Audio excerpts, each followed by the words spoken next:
Human life 40 వరకు అట్లా వెళ్ళిపోతుందని చూపించింది. అర్థం కాలే, రెండోసారి చూడాలి. ఒక ఉపేంద్ర ఏ రాయ్ అనగో ఇది కూడా సేమ్ మళ్ళీ రెండోసారి అంటే ఇంటెలిజెంట్ ఉన్న వాళ్ళకి మాత్రమే అర్థం, అది ఎర్రిగా అర్థం కాదు. ఇంటెలిజెంట్ పీపుల్ కి మూవీ ఇంటెలిజెంట్ పీపుల్ కి కాదు అనేది అందరూ మూవీ చూసి ప్రూవ్ చేయాలి. ఇంటర్వ్యూలో మీ బ్రెయిన్ పక్కన పెట్టి చూడాలన్నాడు కదా, ఒకసారి చూసి అర్థం కాదు, రెండోసారి కూర్చొని ఓపిక్గా దాన్ని డీకోడ్ చేసుకుంటూనే ఆయన నుంచి మీరు ఏం ఎక్స్పెక్ట్ చేస్తారో అవన్నీ ఉన్నాయి. కానీ అర్థం చేసుకోవడానికి చూడడానికి కూడా చాలా చాలా ఓపిక కావాలి. Pan India world come back అయినా సినిమా గురించి ఒక్కటే మాట చెప్పాలన్నా, సూపర్ హిట్ చేస్తాం కానీ ఎందుకు హిట్ చేస్తాం తెలియదు. బ్లాక్ బస్టర్ చేస్తాం మళ్ళా, కానీ ఎందుకు బ్లాక్ బస్టర్ చేస్తాం ఇదంతా సినిమా అర్థం కాదన్నా. అన్నా నీకు సినిమానే ఎక్కదన్నా, first of all a climax వల్ల సినిమా ఎక్కదు, దాని తర్వాత అర్థం చేసుకోవాలి.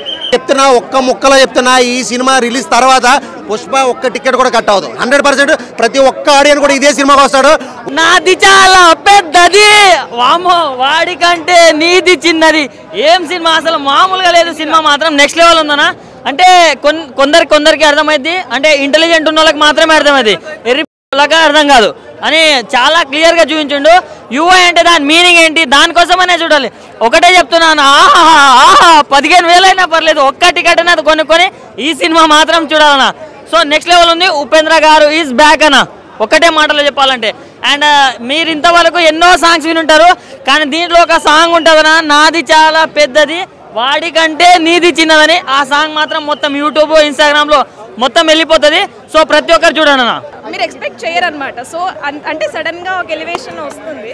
So you didn't expect the movie ఎలా వెళ్తుంది అనేది. సో మేమైతే ఈచ్ అండ్ ఎవ్రీ సీన్ అయితే ఎంజాయ్ చేసాము, చాలా బాగా ఎంజాయ్ చేస్తాం. ఇప్పుడు ఆర్టిఫిషియల్ ఇంటెలిజెన్స్ ఉంది. సో ఆర్టిఫిషియల్ ఇంటెలిజెన్స్ రిఫరెన్స్ తీసుకొని ఇది యూనివర్సల్ ఇంటెలిజెన్స్. ఇది చాలా డిఫరెంట్ ఆయన మూవీస్తో. ఇప్పుడు మీరు ఎవరైనా ఆయన మూవీస్ చూసుంటే ఆయన మూవీస్కి ఈ మూవీకి కంపేర్ చేస్తే కంప్లీట్లీ డిఫరెంట్ మూవీ. డెఫినెట్గా కనెక్ట్ అవుతారు. ఇప్పుడు ఇది చాలా చిన్న మూవీ అని చెప్పలేం, చాలా హై లెవెల్లో ఉంది మూవీ. సో యాక్చువల్గా కన్ఫ్యూజింగ్ అనేం కాదు. ఎవరికైతే అంటే ఇంటెలిజెంట్ పీపుల్కి ఈ మూవీ ఇంటెలిజెంట్ పీపుల్కి కాదు అనేది అందరూ మూవీ చూసి ప్రూవ్ చేయాలి. యాక్చువల్గా ఇంటెలిజెంట్ పీపుల్నే కాదు, అందరికీ అర్థమవుతుంది మూవీ. అంటే ఉంటాయి అక్కడ వరకు కూడా తీసుకెళ్లారు, బట్ అది మీరు స్క్రీన్ మీద చూస్తేనే అది ఆ ఇంపాక్ట్ అనేది ఉంటుంది. చాలా బాగున్నాయి సాంగ్స్ అయితే. కాన్సెప్ట్ బాగానే ఉంది, కానీ స్క్రీన్ ప్లే అయితే కూడా మేడ్ ఇట్ లిటిల్ బెటర్ అని నాకు అనిపించింది. అండ్ అదే బ్రో, మన ఉపేంద్ర గారికి చెప్తాను కదా, ప్రభాస్ గారి కల్కి 2898 ఒక సైకలాజికల్ థ్రిల్లర్ మూవీ అయితే అదొక మైథలాజికల్ థ్రిల్లర్ అయితే ఇది సైకలాజికల్ థ్రిల్లర్ అన్నారు. సో ఆ విధంగా ఇది ఒక సైకలాజికల్ థ్రిల్లర్, థ్రిల్లింగ్ ఎలిమెంట్స్ అయితే ఉన్నాయి, బట్ స్క్రీన్ ప్లే అయితే చాలా బెటర్గా పెట్టిండొచ్చు. అండ్ మెటాఫోర్స్ అలా ఉన్నాయన్నమాట, అంటే మనం డీకోడ్ చేయొచ్చు అనమాట. క్రింజ్ అనేది ఏం లేదు, కానీ బ్రో ఇది ఆ స్క్రీన్ ప్లే వచ్చేసి కొంచెం బోరింగ్ స్క్రీన్ ప్లే మనకు ఉందన్నమాట. ఇలాంటి స్క్రీన్ ప్లే మనం చాలానే చూసేస్తాం. ఉపేంద్ర గారు స్క్రీన్ ప్లేకి పెట్టింది పేరు.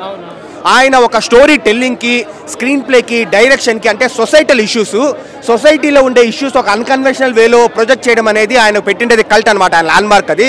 సో అలాంటిది ఈ మూవీలో మిస్ అయింది. యూ అండ్ ఐ అంతే, ఇంకేం అని చెప్పను బ్రో.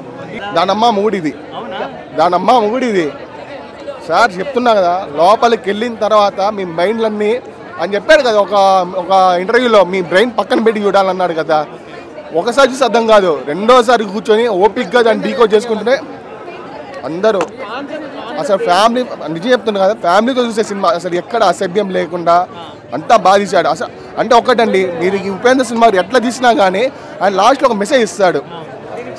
సినిమాలో మెసేజ్ ఉంది సార్, అందరూ కనెక్ట్ అవుతుంది సార్. చిన్న పిల్లోడు ఆయన చెప్పాడు కదా, చిన్న పిల్లోడి నుంచి పెద్దోడి వరకు అందరికి అర్థమవుతుంది సార్ ఆయన మూవీ. చాలా ఎంటర్టైనింగ్గా ఉంది. జనరల్గా ఉపేంద్ర గారి మూవీస్ అంటే కొంచెం క్రాంకీగా ఉంటాయి అనుకుంటారు, కానీ ఆ క్రాంకీనెస్ ఉంటేనే ఆయన సోషల్ ఇష్యూస్ తీసుకుని చాలా బాగా ఇంటరాక్ట్ అవుతూ ఎంటర్టైన్ చేస్తూ చెప్పారు. సో ఎంటర్టైన్మెంట్ ఉంటుంది, ఆ క్రాంకీనెస్ కూడా ఉంటుంది. So I would say fan moments ఉంటాయి, పాత మూవీ రిఫరెన్సెస్ ఉంటాయి, అండ్ విజువల్స్ కూడా చాలా బాగున్నాయండి. అంటే గ్రాఫిక్స్ ఏం యూజ్ చేయలేదు, తక్కువ యూజ్ చేశారు, కానీ మనకి బాగా మన రోజువారీ దైనందిన జీవితంలో జరిగేవి బాగా మనకే సెటైర్ వేస్తా చూపించడం. ఇంకా ఎక్కువ చెప్తే బాగోదు. ఆయన నుంచి మీరు ఏం ఎక్స్పెక్ట్ చేస్తారో అవన్నీ ఉన్నాయి. ఇప్పుడు ఆయన అన్నీ ఇప్పటికి మార్చారండి. ఇప్పుడు మీరు ఏ సినిమా చూస్తే అప్పుడు ఇష్యూస్ ఉంటాయి, ఉపేంద్ర చూస్తే అప్పుడు ఇష్యూస్ ఉంటాయి. ఇప్పుడు 2024 ఇష్యూస్ తీసుకొచ్చారు. ఆయన పాలిటిక్స్ తీసుకున్నారు, హంగర్ ఇష్యూ తీసుకున్నారు, ఇప్పుడు మనకుండే వ్యసనాలు అవి తీసుకున్నారు. అండ్ అదొక ట్రాక్, మనిషిగా ఇంటర్నల్గా మనతో మనం ఎలా ఇంటరాక్ట్ అవుతాం అదొక ట్రాక్. ఇంకెక్కువ చెప్తే మీకు spoilers. So you and I అంటే మనతో మనం ఎలా ఇంటరాక్ట్ అవుతాం, యూ అంటే సొసైటీతో ఎలా, అవన్నీ ఉన్నాయి. ఒకప్పుడు మనం ఉపేంద్ర సినిమా ఏ ఫిలిం ఓం ఎలాగైతే చూసామో అదే కాన్సెప్ట్ అప్పటి ఉపేంద్రకి ఇప్పటి ఉపేంద్రకి ఇంకొంచెం లెవెల్ పెరిగింది తప్ప ఎక్కడ తగ్గలేదు. కానీ అర్థం చేసుకోవడానికి చూడడానికి కూడా చాలా చాలా ఓపిక కావాలి. నాకు అర్థమైంది మనసు బుద్ధి. మనిషి ప్రజెంట్ సిచ్యువేషన్లో బుద్ధిని పక్కన పెట్టి మనసు ద్వారా పరిగెత్తుతున్నాడు, ప్రపంచం వైపు పరిగెత్తుతున్నాడు. దీనికి సొల్యూషన్ లేదు.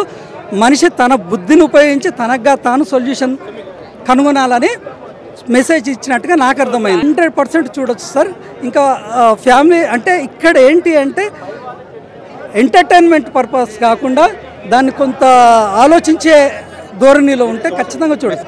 ఉపేంద్ర స్క్రీన్ ప్లే గురించి ఎవ్వరూ మాట్లాడరు. అదొక మార్క్, అదొక వే. ఆ వేని ఎవరు అందుకోలేరు కూడా. ఇందులో అది కనిపిస్తుంది. కానీ కొంత ప్రేక్షకుడు కన్ఫ్యూజ్ అయ్యే అవకాశం ఉంటుంది. కొంచెం వాటి చిన్న క్లారిఫికేషన్స్ ఇచ్చుకుంటా అంటే తను ఆలోచిస్తూ ముందుకెళ్తుంటే ఫైనల్ మెసేజ్ అయితే అర్థమవుతుంది. అద్భుతంగా ఖచ్చితంగా మళ్ళీ ఒక ఉపేంద్ర ఒక ఎలాంటి ఫిలిం అనుకోవచ్చు. సూపర్ అంటే సూపర్. ఉపేంద్ర అన్న సినిమా చాలా పెద్దది. అంటే మంచి మెసేజ్ అంటే ఇంటెలిజెంట్ పీపుల్కి అయితే అర్థమవుతుంది. ప్రజెంట్ మన సోషల్ మీడియా, మన న్యూస్ ఛానల్స్, మన రాజకీయ నాయకులు అందరు ఎలా ఉన్నారు, మనం ఎలా ఉన్నాం అనేది చాలా బాగా చూపించారు. సో ఇక సినిమా ఉపేంద్ర గారి నుంచి నేనైతే ఏదైతే ఎక్స్పెక్ట్ చేశానో నా చిన్నతనంలో ఆ రేంజ్లోనే అప్పుడు చూపించారు. అంతకు మించి అంటే ఎప్పటికప్పుడు జనాలు అప్డేట్ అవుతున్నారు, అన్నీ అప్డేట్ అవుతుంది. కాబట్టి ఉపేంద్ర గారు కూడా ఆ స్క్రీన్ ప్లే కానీ, డైరెక్షన్ కానీ, డైలాగ్స్ కానీ, మెసేజ్ ఇవ్వడం కానీ అన్నీ అప్డేట్ అయ్యారని చెప్పొచ్చు. నిజంగా ఉపేంద్ర గారికి అయితే నేను చాలా అంటే మంచి సినిమా అని ఎవరైనా సపోర్ట్ చేస్తారు, కామన్ ఆడియన్స్ కూడా. ఇది ఒక మంచి మెసేజ్ మంచి సినిమా. ఉపేంద్ర గారు అంటే ఒక జానర్ ఉంటుంది. ఆ జానర్ని 100% కాదు 200% సక్సెస్ అయ్యారు. హైలైట్ కంబ్యాక్ అన్న, పాన్ ఇండియా వరల్డ్లో కంబ్యాక్ అయినా, పాన్ ఇండియా కంబ్యాక్. అంటే ఇంతకుముందు అంటే మనం ఉపేంద్ర గారి నుంచి ఒక ఆడియన్స్ అదే ఎక్స్పెక్ట్ చేస్తాం. ఇప్పుడు మన రజనీకాంత్ గారి నుంచి ఎలాంటి మేనరిజం స్టైల్ ఎక్స్పెక్ట్ చేస్తామో ఉపేంద్ర గారి గురించి ఒక సోషల్ కానీ అన్ని జానర్లోంచి ఒక మూవీ ఎక్స్పెక్ట్ చేస్తాం. అలాంటి మూవీ మళ్ళీ నాకు వచ్చిందని నాకు అనిపించింది. ఎందుకంటే నేను చూశాను కాబట్టి నాకు అనిపించింది. ఇప్పుడు నువ్వు రాజమౌళి అయినా, పూరి జగన్నాథ్ అయినా, ఎంతమంది టాప్ డైరెక్టర్స్ అయినా సినిమా క్లారిటీ ఉంటుందేమో కానీ మన ఉపేంద్ర అన్న అసలు పిచ్చిలేసిపోతా అన్న. అందరు సినిమా నుంచి వచ్చేటప్పుడు hit, super hit, blockbuster అన్నారన్న. ఎవడు ఏం సినిమా చూసేసినాం అంటారు. ఇది యూఐ కాదన్న, ఏఐ మించి ఉందన్న. యూఐ అంతా బాగుందన్న. ఉపేంద్ర అన్న నీ గాలకు దండంగా సినిమా తీసినామన్నా, నాకు అర్థమైతలే. వేరే లెవెల్ ఉందన్న. అర్థం చేసుకోండి. సినిమా ఎవ్వరికి అర్థం కాదు. 3-4 టైమ్స్ చూడండి. అర్థమైతే ఒక్కొక్కడు సూపర్ స్టార్ అన్నాడు కదా, సినిమా నిజంగానే అర్థమైతే సూపర్ స్టార్ అని. అంతా బాగుందన్న సినిమా ఓవరాల్. ఉపేంద్ర గారి కెరియర్లో ఇది ఒక బెస్ట్ మూవీ అని చెప్పొచ్చు. యూఐ సినిమా ఆ టైటిల్ ఎలా ఉందో సినిమా కూడా అలా పెట్టిర్రు. కథ చూసుకుంటే ఒక డిఫరెంట్ కథ. ఆయన డైరెక్షన్ చేయడం కూడా మనం ముందుగా హ్యాట్సాప్ చెప్పాలి. అప్పట్లో మేము చిన్నగా ఉన్నప్పుడు ఉపేంద్ర ఒక రా సినిమా, ఒక ఏ సినిమా వచ్చింది మేము చిన్నగా ఉన్నప్పుడు.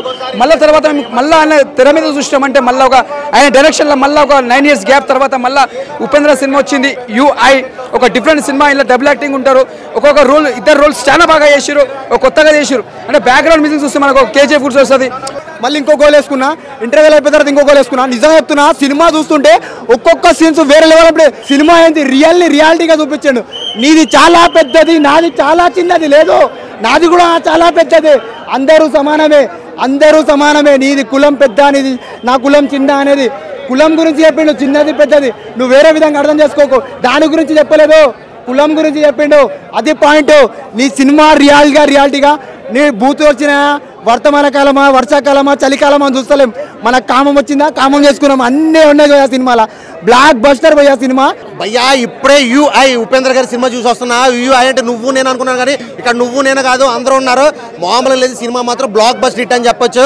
నేను చెప్తున్నా, ఒక్క ముక్కలో చెప్తున్నా, ఈ సినిమా రిలీజ్ తర్వాత పుష్ప ఒక్క టికెట్ కూడా కట్ అవ్వదు. 100% ప్రతి ఒక్క ఆడియన్ కూడా ఇదే సినిమాకి వస్తాడు. ఒక్కసారి కాదు, మినిమం 3-4 సార్లు వస్తాడు. ఎందుకు చెప్పినా, ఒక్కసారి సినిమా చూస్తే ఎవరికి అర్థం కాదు, మినిమం 3-4 సార్లు చూడాలి. సో నేను మళ్ళీ 10,000 ఖర్చు అయినా పర్లేదు, నైట్కి మళ్ళీ సినిమా చూడాలి. అంటే సినిమా చూడడం 10,000 అవుతుంది కాదు, 10,000 సార్లు సినిమా చూసినా కూడా ఏం అర్థం కాదు.